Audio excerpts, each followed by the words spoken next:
పిత పుత్ర పవిత్రాత్మ నామమున ఆమేన్.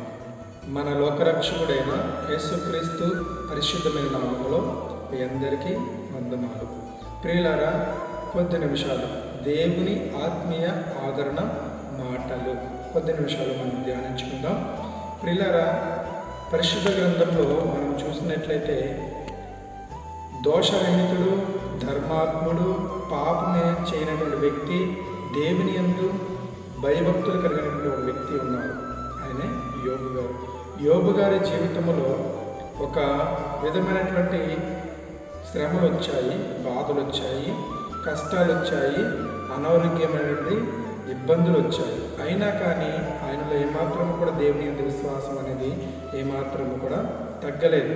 ప్రియులారా, ఈ విషయం మీకు ఎందుకు చెప్తున్నానంటే, చాలామంది భావిస్తారు, చాలామంది అనుకుంటారు ఏమనంటే, నేను దేవుని యందు ఎంతో భయభక్తులు కలిగి జీవిస్తున్నాను, ఆయన యందు విశ్వాసం నుంచి జీవిస్తున్నాను, ఆయన యొక్క మందిరమనినా ఆయన యొక్క ఆజ్ఞలనినా నేను కరెక్ట్గా పాటిస్తున్నాను, ఎందుకు నా జీవితంలో ఈ విధమైనటువంటి శ్రమలు వస్తున్నాయి, ఎందుకు నా జీవితం ఈ విధమైనటువంటి బాధలు వస్తున్నాయి, ఎందుకు ఈ విధమైనటువంటి సమస్యలు ఇబ్బందులు వస్తున్నాయని చాలామంది భావిస్తూ దేవుని యందు విశ్వాసాన్ని తగ్గించుకుంటున్నారు.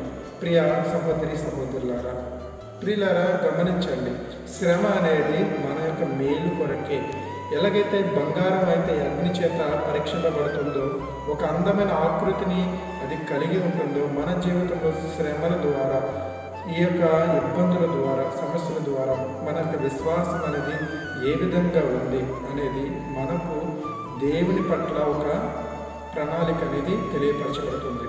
ప్రియులారా, మనం చూసినట్లయితే పరిశుద్ధ గ్రంథంలో యేసుక్రీస్తు ప్రభు వారే ఆత్మ పూరితుడైన తర్వాత ఎడారికి వెళ్ళినప్పుడు అక్కడ 40 దినాలు ఉపవాస ప్రార్థన చేస్తూ గడిపిన తర్వాత ఆయనను సైతాను శోధించింది. ఏ విధంగా శోధించిందంటే, నీవు దేవుని కుమారుడు అయితే ఈ యొక్క రాయిని రొట్టెగా మార్చమని, నీవు ఇక్కడి నుంచి దూకమని, నీకు సర్వాధికారం ఇస్తాను, నన్ను సాష్టాంగపడి ఆరాధించమని, ఈ విధంగా పలు రకాలుగా శోధించడం మనం చూస్తున్నాము. ఆ చివరగా సైతాను శోధించినా కానీ యేసుక్రీస్తు ప్రభువారు సైతానికి లోబడలేదు. సైతానును ఆదేశించారు, సైతానును గట్టిగా గద్దించడము మనం చూస్తున్నాము. అయితే లోబడలేదు. అక్కడ సైతాను ఆయన చూసి, ఆయన యొక్క దృఢ నమ్మికము చూసి అక్కడ సైతాను ఏమైందంటే అక్కడ నుంచి వెళ్ళిపోవడం మనం చూస్తున్నాం. ప్రభువునందు ప్రియ సహోదరి సహోదరులారా, ఈ యొక్క విషయం ఎందుకంటే మనకు ఒక మాదిరికరంగా ఉంది. ఇటువంటి శోధనలు వచ్చినా, శ్రమలు వచ్చినా మనకు దేనికి కూడా లొంగకూడదని, ఇవి మన మేలు కొరకే అని, మనకు మంచి కొరకే అని పరిశుద్ధ గ్రంథంలో లేఖనాల ద్వారా దేవుని వాక్యం మనతో బోధిస్తుంది, మనకు తెలియజేస్తుంది. యాకోబు రాసిన లేఖ 1వ అధ్యాయం 12వ వచనంలో ఈ విధంగా రాయబడి ఉంది. ఏమనంటే, శోధనకు గురైనను విశ్వాసం కోరుకునే వ్యక్తి ధన్యుడు అని. అలాగా చాలా స్పష్టంగా వ్రాయబడి ఉంటుంది. ఒకసారి మనకు పరిశుద్ధ గ్రంథంలో చూసినట్లయితే యాకోబు గారు రాసిన లేఖ 1వ అధ్యాయము 2వ వచనంలో ఈ విధంగా వ్రాయబడి ఉంది. నా సోదరులారా, మీరు పలు విధములైన పరీక్షలను ఎదుర్కొనినప్పుడు మీరు అదృష్టవంతులుగా ఎంచుకొనుడు. ఎట్లైనా మీ విశ్వాసం అట్టి పరీక్షలను ఎదుర్కొనటం వలన మీకు సహనము చేకూరును. మనకు విశ్వాసంలో ఈ విధమైనటువంటి పరీక్షలు ఎదుర్కోవడం వలన మనకు సహనం చేకూరుతుందంట, మనం అదృష్టవంతులంట.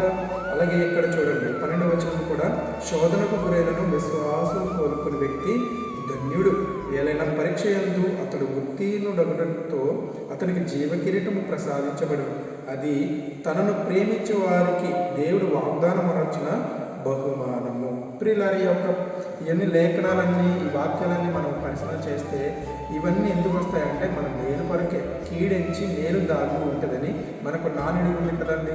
అలాగా ఆ విధమైనటువంటి శ్రమలు వచ్చినా, బాధలు వచ్చినా, యోబు గారి జీవితమే మనం ఒక ఆదర్శంగా తీసుకున్నట్లయితే, సమస్తము కోల్పోయినా ఆయన ఒకే ఒక మాట అంటున్నారు. ఏమనంటున్నారంటే, నేను ఈ లోకానికి తల్లి గర్భం నుంచి దిగంబరిగానే పుట్టాను, నేను మళ్ళీ దిగంబరిగానే వెళ్తాను, దేవుడిచ్చినది దేవుడు తీసుకుంటున్నాడు, ఆయన దేవుడికి స్తుతి కలుగునుగా. కానీ ఆ యొక్క భక్తి విశ్వాసం అనేది వెల్లడి చేయడం మనం చూస్తున్నాం. ఈ విధమైనటువంటి దృఢ సంకల్పం, విశ్వాసం అనేది మనలో ఉండాలి. కాబట్టి ప్రియులారా, తెలియజేసేటువంటి ఒక మాట ఏమిటంటే, ఇవన్నీ శ్రమలు వచ్చిన, బాధలు వచ్చిన వాటిని మనం ఎదుర్కోవాలి.